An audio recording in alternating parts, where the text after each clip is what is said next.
This assessment asks us to predict the product of this aldol reaction. Aldehyde is a base that will deprotonate an alpha proton. This carbonyl only has one side that has alpha proton, so that's what the enolate will form. That enolate will then attack the carbonyl carbon to form an aldol product. So our product then will have our cyclopentane ring.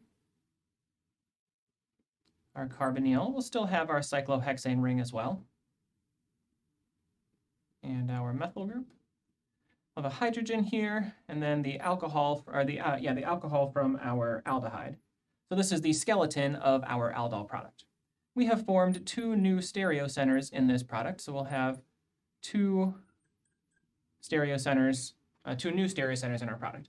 There were already two existing stereocenters, so we'll have a mixture of 4 stereoisomers at these two positions. One where the hydrogen and alcohol are both on wedges, one where they're both on dashes, and then one where one is on a wedge and one is on a dash. That gives us 4 total stereoisomers for this product. This molecule and its 4 stereoisomers is the product of this aldol reaction.